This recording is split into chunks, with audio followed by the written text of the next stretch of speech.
So with a coach like that, would that kind of give you confidence as you were in your freshman year at Texas A&M? Did that make you feel real good about where you were going? Oh yeah, yeah. I mean, I didn't take that big of a leap of faith because, you know, I kind of knew that they already had good athletes go there. They had like Michael Preble, who's a 146 low guy, and they had Joey Roberts, 146 low guy, and they had Hector Hernandez, who was a 147 low guy. So at the time, that was better than me. So I was like, this would be better than high school because at least I had people to train with.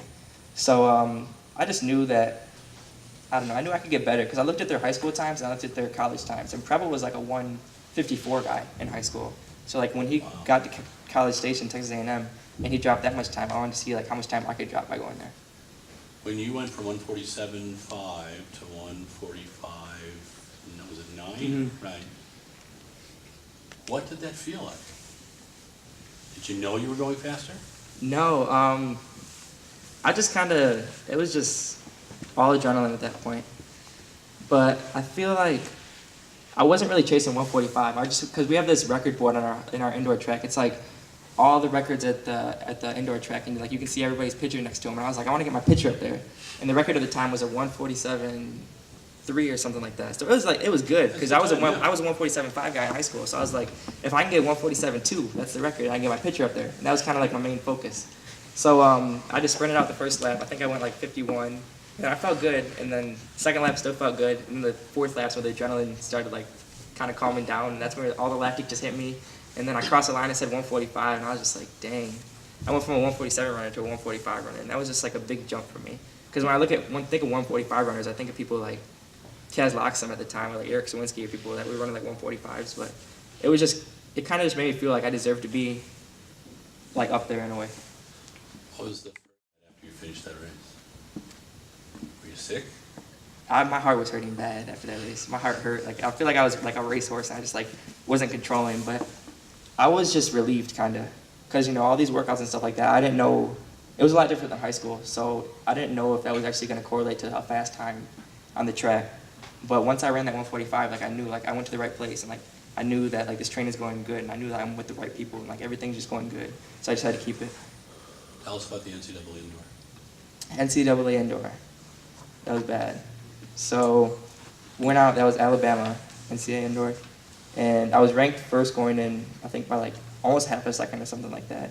And Clayton Murphy was in that race too. That was before Clayton Murphy was a bronze medalist or anything like that though at the time.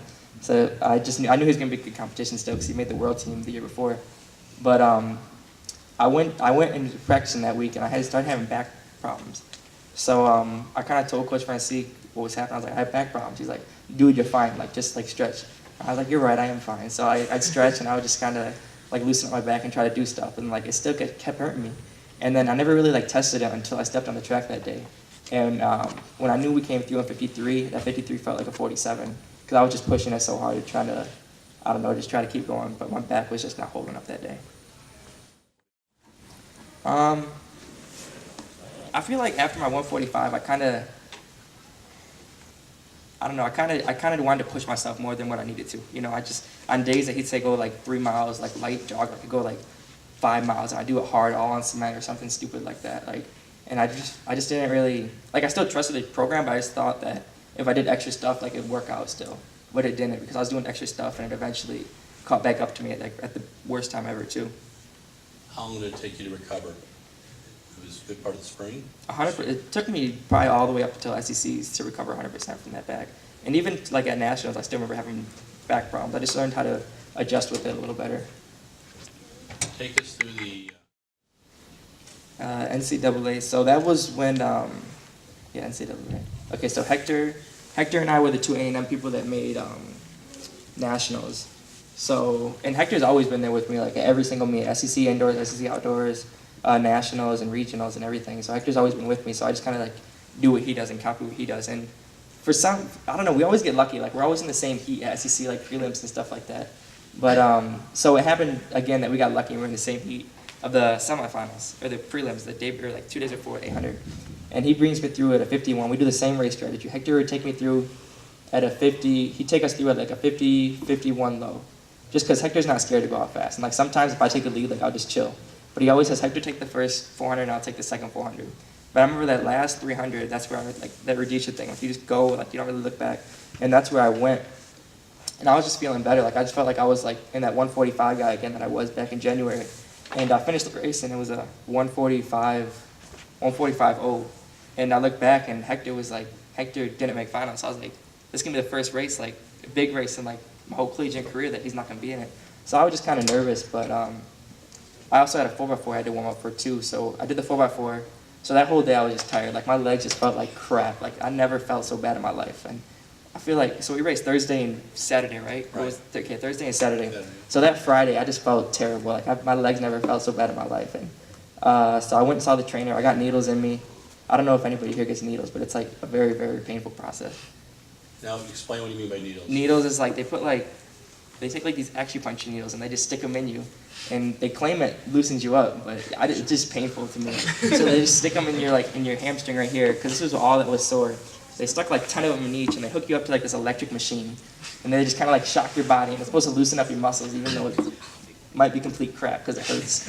So I did that, and I still felt like crap. So I was like, all right, screw it. I'm just going to try to run as hard as I can just because like, our team needs it. Like, we have a chance to get top 4. Because top 4 gets a trophy, and that's really what I wanted to get, was a trophy. Yeah. So we went out in the race, and the gun went off, and I was feeling good. I was like, okay, I'm kind of loosened up. I felt good. Like, I felt loose, and McBride took it the first 200. And I was like, I just got to listen to Coach Francis just said, if you could stay on a guy, like, you won't lose him.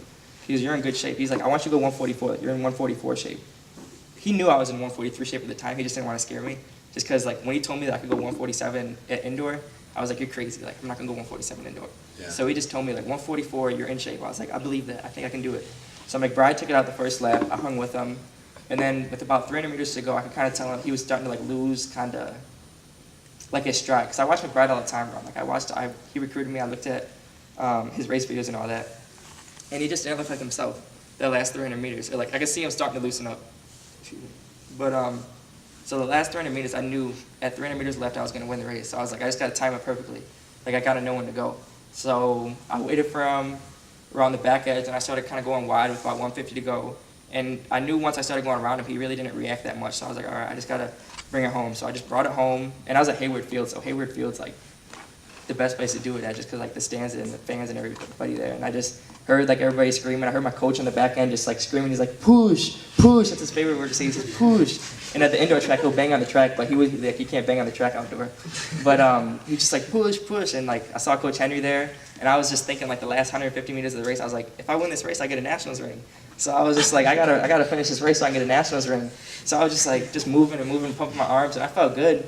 And then I crossed the line, and I was like, I got my nationals ring. And then they said national record. I was like, I got a national record too. And I just like, when do I get my ring? Because I just wanted the ring. Like, so I crossed the line, and they said national record, and it took me a couple of days to kind of process that. Like, I really didn't know what it meant. Like, I didn't really know who Jim Ryan was at the time and all that. So I did my history, and I looked back at all that, and that was like a 50-year-old record. So I was really grateful to have that. And like, I don't know, it was a really awesome experience. The record he broke was NCAA 800-meter record. Jim Ryan at 19 held the world record in the mile. You guys should Google him. He's got some really cool stuff. Now, didn't you get a phone call from Jim after that? Did you ever get to speak to him? I spoke. His son tweeted out, because he's like a congressman or something now, isn't he? Yeah, and his son tweeted out at me, just like, congratulations on the record that was broken, because it was 50 years to the day. So it was like a very special cool moment. Yeah, it was very, very cool. It was fun watching it on TV, because you guys were so inseparable down that final stretch, and then when you took off, it was amazing. And I was watching, of course I had my phone next to me. I'm not as fast as you guys are on it, but people were going crazy about how you broke Ryan's record, you know. And so what did you feel like after that race? I felt good. My hamstrings weren't as tight as they were before, mainly because I had to run a 4x4, because I couldn't get out of that no matter what. So I felt good. I was tired, but I had to run a 4x4. I think we got third in the 4x4, or fourth in the 4x4, so that was kind of nice. And when did you get your ring? I just got it this past November at a football game. Cool. So that was really cool, yeah. That's awesome.